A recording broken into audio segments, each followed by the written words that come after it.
c'est possible de vivre un bon mariage avec le Saint-Esprit. Je crois que je vous l'avais dit le vendredi. Par l'aide du Saint-Esprit, c'est possible. Amen. Par l'aide du Saint-Esprit, c'est possible. Aidez-moi à dire la même chose à 3 personnes, s'il vous plaît.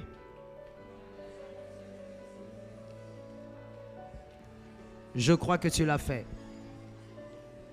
Alors, aujourd'hui, nous disons ceci. Nous ne pouvons pas finir ces assises sans parler d'une chose importante et même essentielle. Alors, si vous avez besoin d'un sous-thème pour aujourd'hui, vous pouvez écrire la maîtrise de l'atmosphère spirituelle. La maîtrise de l'atmosphère spirituelle. Le mariage, merci pour ceux qui écrivent. Le mariage, aujourd'hui chez les chrétiens, chez les païens, et peu importe, dans tous les mouvements, le mariage est savouré d'une manière ou d'une autre.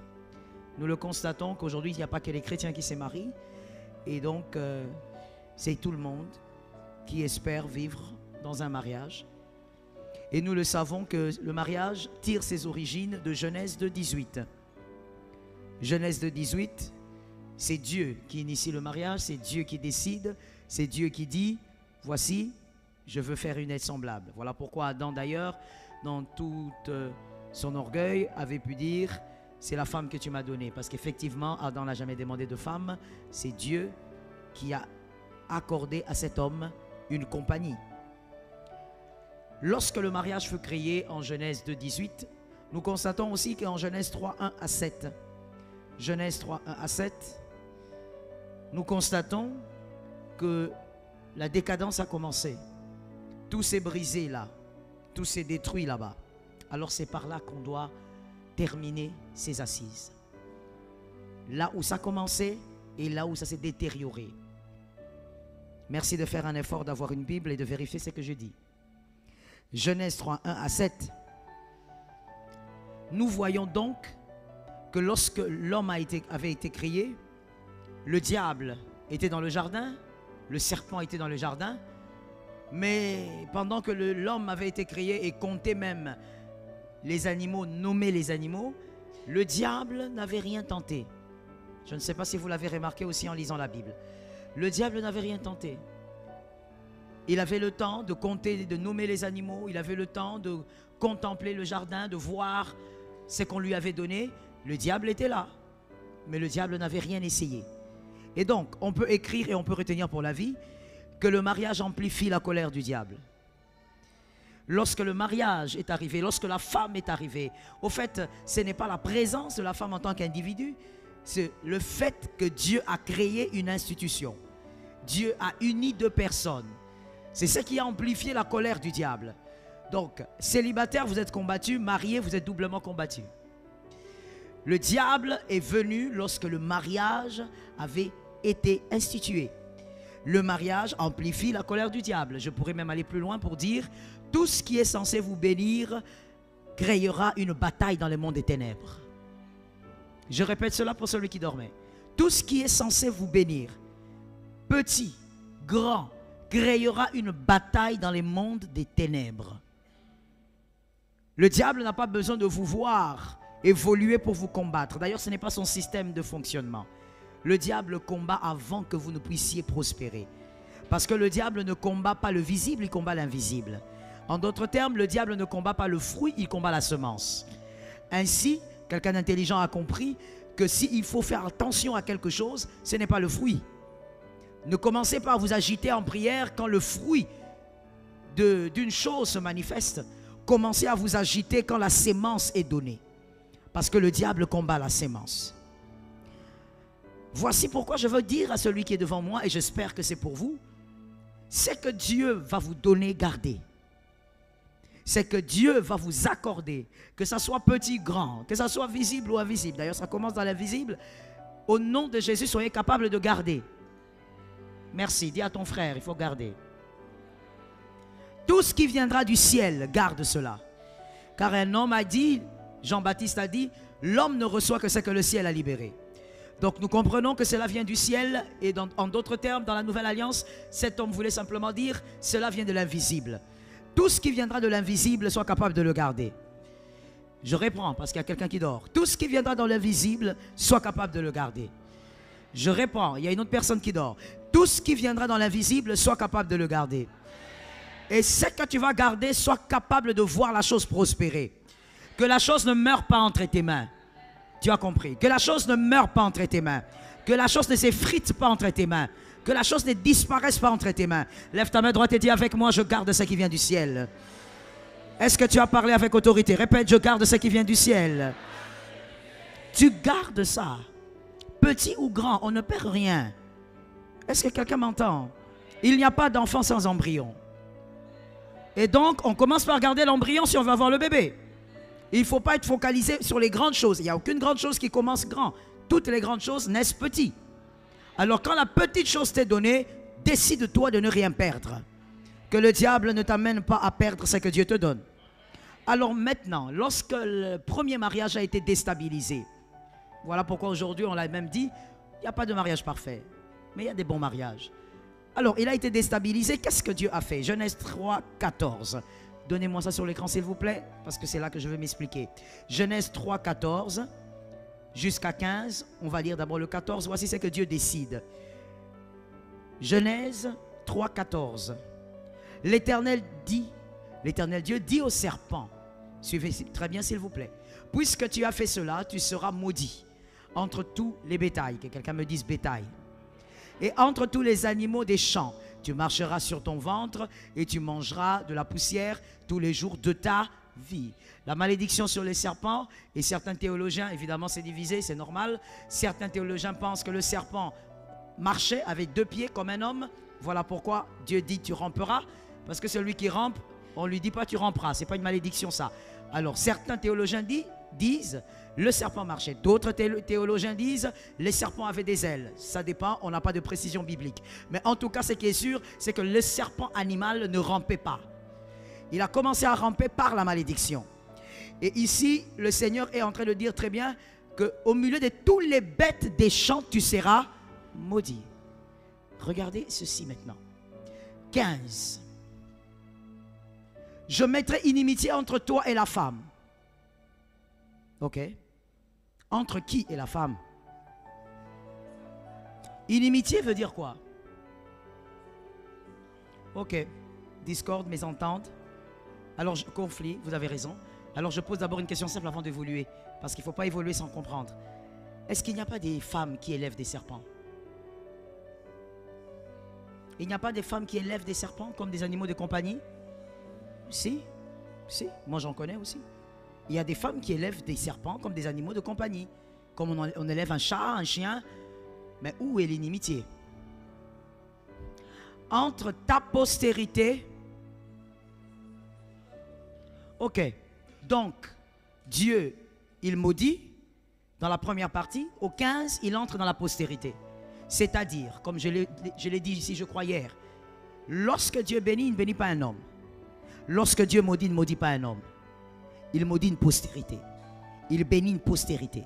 Lorsque vous agissez dans les mondes des esprits, on ne vous voit pas vous. Même le serpent, depuis là, même le diable, Dieu lui a fait comprendre que quand il y a le mal, tu n'es pas le seul. C'est ta postérité qui est dans un mal. Je veux dire quelque chose de choquant, mais c'est la vérité, elle est biblique. Lorsque tu commets l'adultère, lorsque tu commets l'impudicité, monsieur célibataire ou mademoiselle, pendant que tu couches avec cette fille, tu n'es pas seul. Tu es avec toute une lignée. Tu les as placés dans ton impudicité. Et ils vont faire exactement la même chose que toi. Ce n'est pas nous qui avons commencé ces choses, c'est Dieu. Ève avait péché, c'était clair. Le serpent, c'est lui qui avait parlé. Et Dieu a bien commencé la malédiction. Mais à 15, Dieu change de forme. C'est comme un même Dieu, mais qui parle autrement. Et il dit, ta postérité. Continuons. Celle-ci, il s'agit de qui? La postérité de la femme. On n'a pas besoin d'être pasteur pour comprendre ça. Répondez-moi s'il vous plaît. Celle-ci, la postérité donc de la femme, n'est-ce pas? On parle de la postérité de Ève. Soyons précises. On parle de la postérité de Ève. Regardez ce français compliqué. Celle-ci te crasera. Qui écrase la tête? La postérité de Ève. Et, lisons la suite tous ensemble. Et tu... Non, il y a un problème de français ici. Il y a un problème de français ici. Il y a un problème. Il y a un problème. Parce que Dieu est allé au-delà de ce qui est présent. Il est entré dans la postérité. Il dit, la postérité de la femme t'écrasera le talon. Il fallait donc dire que la postérité du serpent, puisque c'est la postérité de la femme qui va écraser, parce que Ève ne sera plus là, ça sera des siècles après. Alors, il faut absolument que celui aussi qui va mordre soit la postérité. Parce que celui-ci ne peut pas rester après des siècles. Le serpent du jardin d'Éden doit mourir. La mort est entrée dans le monde. Donc la mort a frappé aussi le serpent. Alors comment on dit c'est la postérité qui t'écrasera, mais toi. Donc le tu là, c'est quelqu'un qui ne passe pas. C'est quelqu'un qui ne vieillit pas. C'est quelqu'un qu'on a créé qui n'a pas d'âge. C'est important que quelqu'un me dise Amen. Non, des fois on ne le dit pas et il y a des gens qui se disent quand on dit ça, c'est comme si on amplifie la puissance du diable. Non, on ne peut pas combattre un ennemi qu'on ne connaît pas. Vous allez vous autodétruire. Vous pouvez chasser le démon que vous ne connaissez pas. Mais on ne combat pas dans une bataille un ennemi qu'on ne connaît pas. Chasser un démon et combattre, ce n'est pas la même chose. Est-ce que quelqu'un m'entend? Goliath, on ne le chasse pas. Goliath, on le combat. Et pour combattre Goliath, il faut savoir qu'il est incirconcis. La seule chose qui avait empêché aux frères de David de faire tomber Goliath et même à Saül, c'est parce qu'ils ne savaient pas, ou peut-être qu'ils n'avaient pas considéré le fait que Goliath était incirconcis. Et donc, combattre ton ennemi n'équivaut pas chasser un démon. Chasser le démon est très facile. Peu importe qui il est, tu le chasses au nom de... Mais la bataille, c'est quoi la différence? La bataille s'est installée un jour dans votre vie. C'est ça. La bataille est quelque chose qui s'installe dans votre vie. Ça peut être commencé avec vous ou avec des ancêtres. C'est quelque chose qui est dans votre vie. Elle a des racines. On ne la chasse pas, on la combat. Et pour combattre, il faut connaître son ennemi. Dis à quelqu'un, tu dois connaître ton ennemi. Et donc par là nous comprenons que Dieu est en train de parler de la postérité qui va écraser, mais l'ennemi reste le même. C'est toujours le même serpent. Alors regardez ceci. Dans le 14, Dieu dit, tu ramperas, tu mangeras, je te maudis. Dieu parle de tout ce qui est physique. Dans le 15, Dieu quitte le physique. Il entre dans le monde des esprits. Voilà pourquoi il ne parle pas du serpent qui rampe. Il parle d'un serpent qui n'a pas été créé dans le jardin. Il parle d'un serpent qui n'a pas d'âge. On ne connaît pas l'âge de Lucifer. On ne sait pas quand il a été créé. Il parle d'un serpent qui n'a pas de ventre. 14, il maudit le ventre. 14, il maudit le manger du serpent. Il est dans le physique. Dieu est en train de nous dire comme un bon père et comme une bonne mère. Parce qu'il sait enseigner et il sait instruire. Il est en train de nous dire qu'à partir d'aujourd'hui, sachez ceci, race humaine, que dans vos mariages, pour vous qui allez vous marier, tout mariage est combattu dans les deux dimensions. Lorsque tu auras fini avec la dimension physique, tout ce qu'on nous a enseigné ici, être poli, être respectueux, être fidèle, ça c'est physique. Quand tu auras fini avec, entame le monde des esprits. C'est pourquoi la malédiction de Dieu a commencé avec ce qui était physique. Pour dire, après avoir réglé ton caractère, les attitudes, ton comportement, ne te limite pas là, sinon tu n'auras rien fait. Le véritable problème dans le mariage, Dieu est en train de nous dire, c'est pas Joël, Dieu est en train de dire, après le physique, après avoir bien préparé, après avoir pris soin de ta femme, après avoir compris ta femme, entre dans les mondes des esprits. Que tout problème dans le mariage n'est pas physique. Il y a des problèmes qui dépendent de la postérité. Il y a des problèmes qui dépendent de la morsure du serpent. Et ce serpent est appelé le serpent ancien. Celui-là n'a rien à voir avec celui qui rampait dans les jardins d'Éden. Celui-là a été créé avant Adam. Je ne suis pas en train d'ovationner les diables, mais comme je dis, je suis en train de te présenter ton ennemi pour que tu réalises qu'il est présent et qu'il est décidé à te détruire. Mais Dieu est fidèle parce que toi, tu as la victoire avant même que le combat ne commence. J'aime ton amen. La victoire t'est donnée avant même la bataille. Mais tu dois connaître ces choses. Car parmi les éléments qui garantissent la réussite d'un bon mariage, il y a le fait que toi, monsieur, madame, tu maîtrises les mondes des esprits. Tu maîtrises l'atmosphère spirituelle de ton mariage. Si tu ne maîtrises pas l'atmosphère spirituelle de ton mariage, pour toi, tout est seulement le verset 14. Tout est physique. Mon mari a fait, mon mari a dit, il est infidèle, il est parti, il est venu. Tu vas échouer même si on te donne le meilleur de mari. Parce qu'il y a des choses qui doivent s'arrêter. Lorsque tu conseilles, ça s'arrête. Tu entres dans le monde des esprits. Tu entres dans une dimension spirituelle et tu cherches la victoire au nom de Jésus. Que quelqu'un dise à 3 personnes, le monde des esprits est une réalité. Aide-moi à parler avec autorité, mon frère. Est-ce que tu as parlé à 3 personnes? C'est une réalité. Est-ce que quelqu'un m'entend bien? Et vous l'avez compris, je sais que vous êtes des bons lecteurs de la Bible, on enseigne dans cette église. Vous avez compris que le 15 parle donc du Christ, qui est la postérité de la femme, et parle du diable qui est venu mordre le talon. Je dis à une personne, tant que tu as le talon, la morsure n'est pas un problème. Parce qu'avec le talon, de toutes les manières, tu vas écraser. Est-ce que quelqu'un m'entend bien? Même si tu es blessé, voilà pourquoi je dis toujours à une femme, à un homme, ne baisse pas la tête parce que tu as des problèmes. C'est une morsure. Toi, tu as déjà écrasé la tête. Est-ce que quelqu'un comprend aussi que même si il mord le talon, parce que toi, tu as écrasé, il n'a aucune puissance, aucune force, aucune capacité pour vaincre ce que Dieu a prévu. Ainsi il est écrit, je connais le projet que j'ai formé sur vous.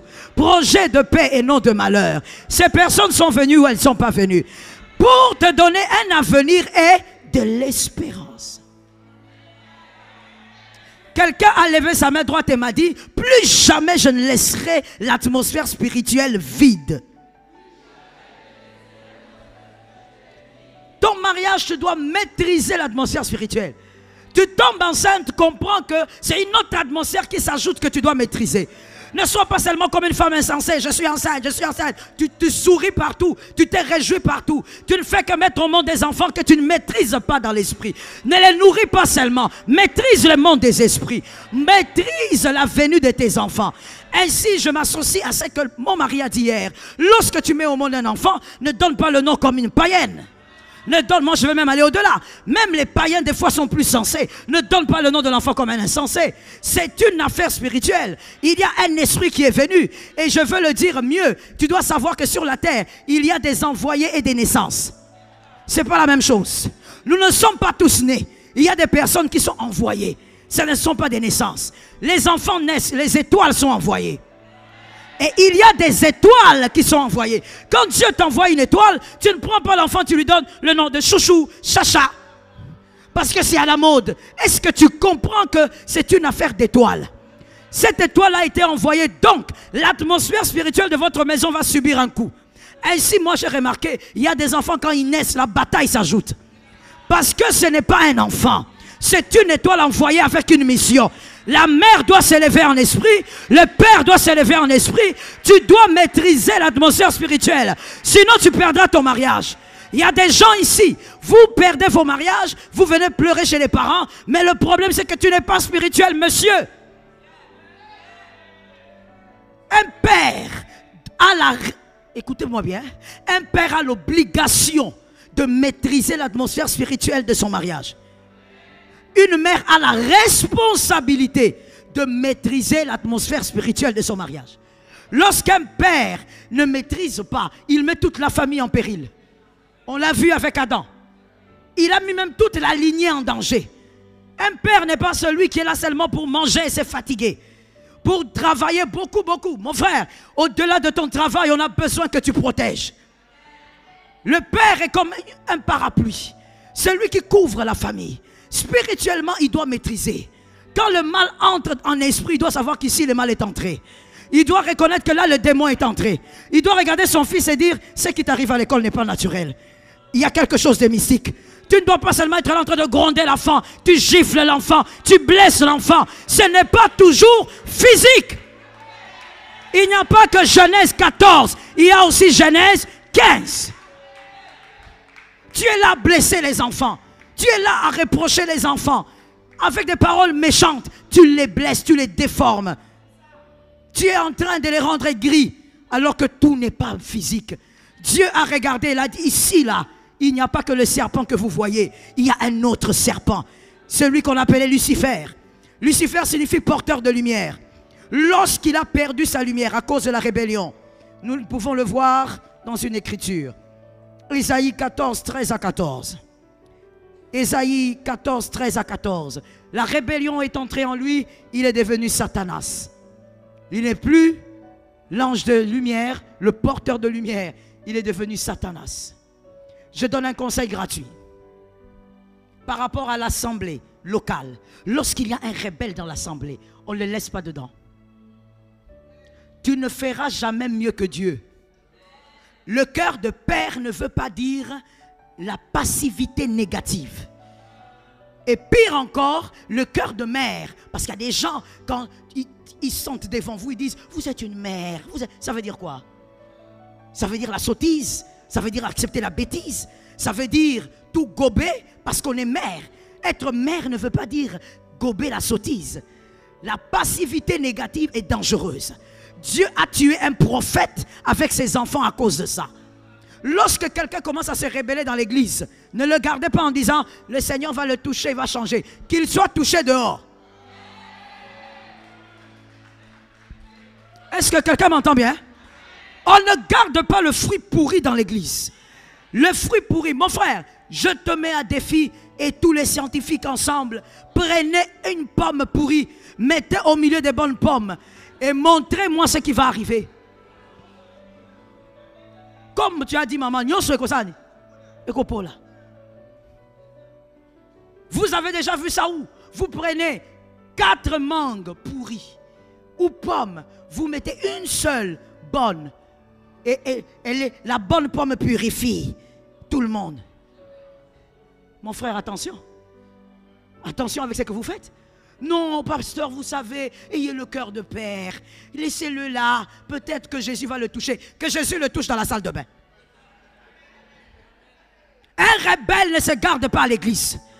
Dieu a regardé le cœur de Lucifer. Il a dit, oh petit, tu as mal commencé. La Bible dit, il n'y a pas eu même négociation. Dieu l'a précipité. Parce qu'un rebelle n'a pas la volonté de changer.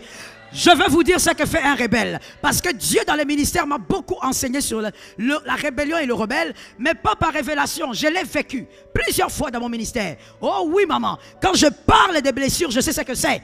J'ai vu les rebelles de tout genre. Voici ce que fait un rebelle. La stratégie du rebelle, c'est de pourrir les autres. La stratégie du rebelle, quand il est célibataire, c'est de draguer les filles pour partir avec. Et s'il ne part pas avec ses filles, il va quand même créer une confusion dans leur tête. Parce qu'il les a déjà draguées. Ah, vous savez, comme je suis ici, vraiment, papa Moké ne me comprend pas. Je fais beaucoup d'efforts, je suis allé le voir, même s'il n'est pas parti. Il veut pourrir le système de pensée de ceux qui sont à l'intérieur. Est-ce que quelqu'un m'entend? Un rebelle, même si tu as fait 15 ans avec, s'il commence la rébellion, mets-le dehors. Que Jésus aille le toucher là-bas. Que l'intercession de l'église commence à prier pour que Dieu le touche là-bas. Quand il va guérir,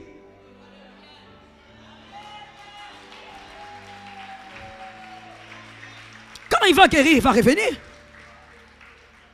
Mais lorsque tu dis, non, il faut avoir le cœur de mère, oh maman Moké, tu es maman, tu portes les bébés.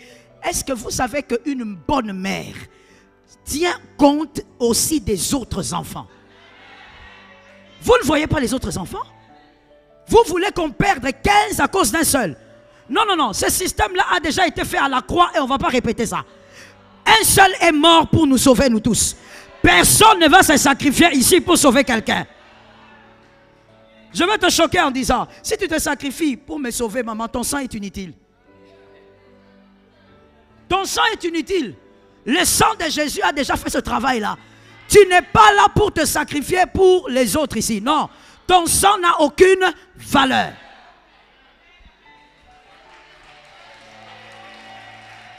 Attention aux rebelles. Ne donne pas ton oreille aux rebelles. Parce que tu ne sais pas ce qu'il est venu. Vous savez, c'est pourquoi je vous dis qu'il faut connaître votre adversaire. Vous subissez une bataille, mais sachez que celui qui vous combat ne subit pas. Celui qui vous combat s'est préparé, vous a étudié. Il sait ce que vous aimez, ce que vous n'aimez pas. Pourquoi je parlais de Lucifer comme étant le serpent ancien? Pour seulement vous faire comprendre que face à toutes les naissances, depuis Adam qui a été créé, Lucifer était présent. Il n'est pas d'aujourd'hui. Ne joue pas avec lui. Hier, je disais, je ne sais pas comment tu peux vivre dans un pays de francs-maçons comme ça et ne pas prier. Je te l'avais dit. Le diable n'est pas ton ami. Tu crois que tu vas te marier calmement? Tu vas faire des enfants calmement? Oui, mais peut-être que ce n'est pas ton accouchement qui l'attend. C'est la croissance de tes enfants. Il dit qu'elle ait des enfants, qu'elle mette au monde sans problème, mais qu'on voie ses enfants réussir. Tu es là, tu as 45 ans, mais ta vie est floue. Tu te réveilles à 5 h du matin, tu vas dans ce boulot-là. Ce boulot-là, tu travailles avec des gamins de 20 ans. Tu dis c'est normal parce que bon, ici c'est comme ça. Mon frère, des fois il faut réfléchir. Il faut réfléchir. Le serpent ancien, il n'a pas commencé avec toi. Le diable n'a pas commencé avec toi. Il a vu la création. Il a vu les gens naître. Il a vu comment Dieu choisit les hommes. Le diable n'a pas besoin d'une... Voilà pourquoi, my God, que Dieu nous délivre du mal. Que Dieu libère nos intelligences. Lorsque tu dis à quelqu'un, non, attention, ne donnez pas la prophétie comme ça parce que le diable peut entendre. Comment on peut être vraiment... Oh, je refuse de dire ce mot-là. Non, non, non, non. Ça veut dire que tu ne lis pas la Bible à ce niveau-là. Tu crois que le diable a besoin que moi j'ouvre ma bouche pour te dire, Dieu va t'élever, pour que le diable le sache? Le diable a vu Dieu marcher avec Samson. Il a vu Dieu marcher avec Moïse. Il a vu Dieu marcher avec Élie. Le diable a vu comment Dieu choisit et comment Dieu évolue. Il n'a besoin d'aucune prophétie pour savoir ce que Dieu fera avec toi. Il n'en a pas besoin. Il a vu Dieu marcher avec tous ces vaillants que toi aujourd'hui tu idéalises. Il n'a pas besoin d'une prophétie pour savoir si toi tu es différente ou pas. Il suffit qu'il voie les départs. Il saura que ici là c'est mon problème. Dans cette famille, c'est cette maman ici qui est mon problème. Dans cette famille, c'est cette soeur ici qui est mon problème. C'est ce garçon qui est né qui est mon problème. Parce qu'il est là depuis. Il a suivi les hommes. Il a étudié les hommes et comment les combattre. Que Dieu te donne la victoire. Au nom de Jésus, ce matin, nous entrons dans la maîtrise de l'atmosphère spirituelle. Quelqu'un m'a aidé à lever sa main droite, a dit, Seigneur, donne-moi la victoire. Et donc, voici, j'ajoute pour dire, le psaume 127, 1. Le psaume 127, 1, une très belle écriture qui nous ramène à Genèse 3, 14 ou 15. Cette écriture dit, donnez-moi l'écriture s'il vous plaît, le psaume 127, 1. Si l'Éternel ne... Est-ce que la main de l'Éternel est visible? Donc on est dans le monde invisible. Si l'Éternel n'agit dans ton couple, peu importe quel type de bon caractère tu vas aller te forger, tu bosses pour rien. Apprends à devenir le meilleur mari du monde. Si l'Éternel spirituellement ne tient pas cette affaire, c'est pour rien que tu travailles. Je saute. Si l'Éternel ne garde, donc il bâtit et il garde. Et tout ça c'est toujours dans le monde spirituel. Il bâtit et il garde.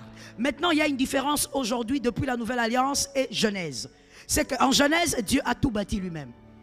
Mais dans la Nouvelle Alliance il ne bâtit pas. Dans la Nouvelle Alliance il bâtit avec toi. Toi tu dois entrer dans le monde, dans le système spirituel et bâtir avec lui. Est-ce que quelqu'un m'entend? Ce matin, que l'Éternel te parle et que Dieu parle à ton esprit. À partir de ce matin, arrête de pleurer face à ce qui t'arrive. Commence à entrer dans le monde des esprits. Quand tu vois que ça ne marche pas, va recourir à une autre arme. Est-ce que quelqu'un m'entend bien? Je veux te choquer en te disant, il y a des personnes que le diable ne lâchera jamais jusqu'au jour de leur mort. Ainsi, je disais à un monsieur, un garçon, je lui disais, tu vois toi tel que tu es là, le diable ne te lâchera jamais. Il t'acculera jusqu'à ton dernier souffle. Parce que ce que tu es trop stratégique pour ta famille. Est-ce que quelqu'un m'entend bien? Il y a des David, quand il arrive dans une famille, Goliath se tait. Le Goliath qui a parlé pendant 40 jours et 40 nuits.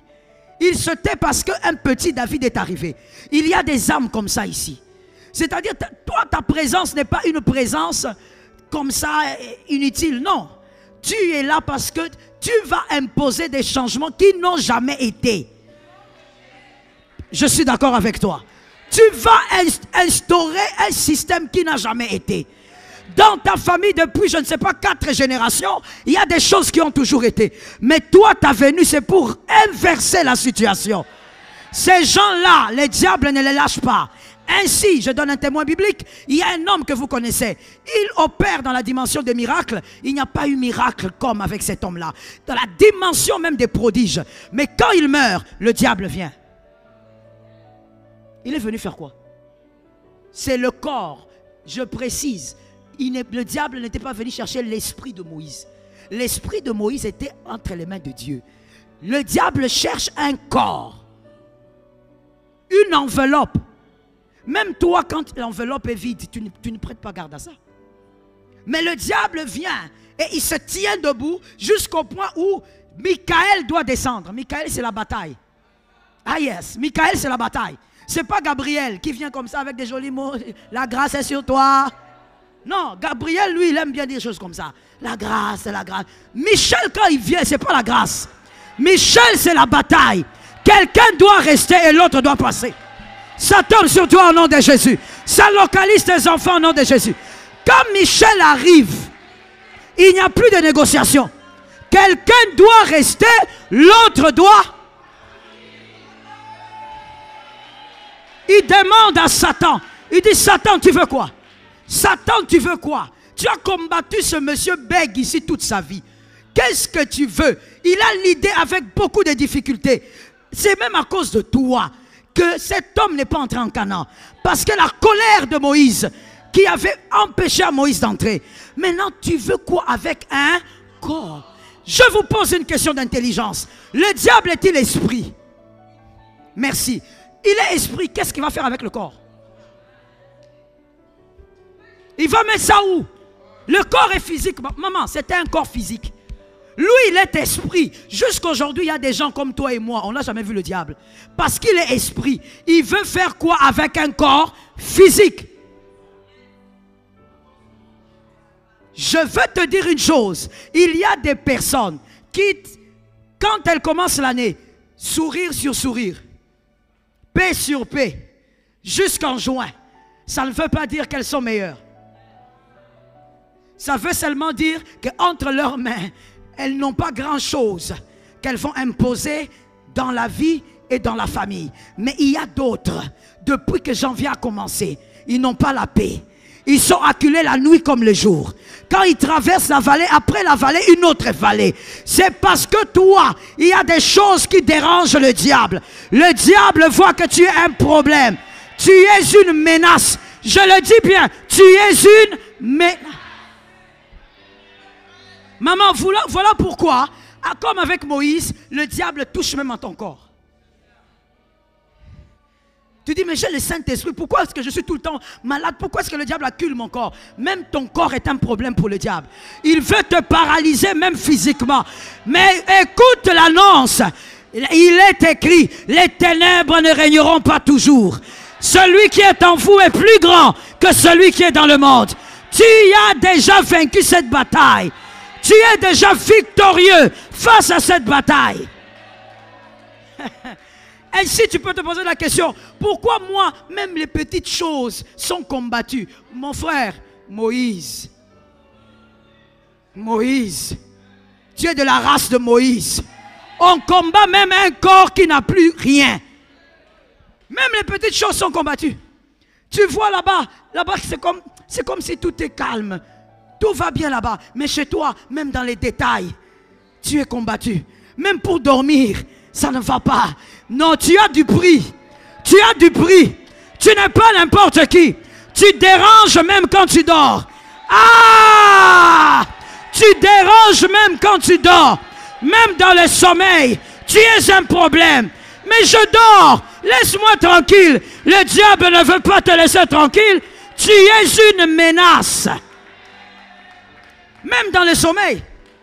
Mon frère, est-ce que tu sais qu'il y a des gens qui dorment du 1er au 30 sans jamais faire un cauchemar, sans rien du tout? D'ailleurs, il ne retient même pas ses rêves. Si tu lui demandes ce qu'il a rêvé, je ne sais pas. Et il vit comme ça pendant 1 mois, 2 mois. Il n'est pas dérangé. Non, mais attends, tu n'as rien. Tu n'as rien. Toi, tu as entendu, en dehors de Josué et Caleb, est-ce qu'on a cité un autre à côté de Moïse? Mais parce qu'il n'avait rien. On ne cite que celui qui a quelque chose. Lorsque toi, tu dors calmement, le diable vient déranger ton sommeil. Tu as le prix dans cette famille. Et ce qui doit arriver va arriver. Ce qui doit commencer va commencer. Ta mission, tu vas l'accomplir. Est-ce que je suis au milieu des prophètes? Est-ce que je suis au milieu des prophètes? Tu vas accomplir ta mission. Tu vas réaliser ta mission. Tu vas sortir ta famille de cette histoire-là. Ta famille vaincra. Mon frère, je t'avais dit hier, le miracle de Naaman existe. Tu as prié 1 année, c'est pas parti. Ce n'est pas un problème. Le Jourdain est là. Ah, my God. Les lecteurs de la Bible sont où? Tu es entré dans le Jourdain. La 2e fois, la lèpre est toujours là. Ce n'est pas un problème. Le Jourdain est toujours là. Ne regarde pas la lèpre. Regarde si le Jourdain est toujours là. 3e fois, le Jourdain. J'entends les prophètes. 4e fois, le Jourdain. Mais où se trouve la lèpre? Sur vous. La lèpre est toujours là. 5e fois, où se trouve la lèpre? Sur le corps. 6e fois. Vous voyez quand vous faites tous ces 6 fois-là, le monde vous regarde. Ah! Et aussi les moquer. Depuis des années, toujours les mêmes choses. Oh, Dieu va faire. Ah! On est ici depuis des années. Qu'est-ce que Dieu a fait? Tous les hommes de Dieu disent la même chose. C'est la 6e fois. Le Jourdain est toujours là. À la 7e. À la 7e. À la 7e. À la 7e. Le Jourdain termine la situation. L'affaire est terminée. Dis avec moi l'affaire. L'affaire.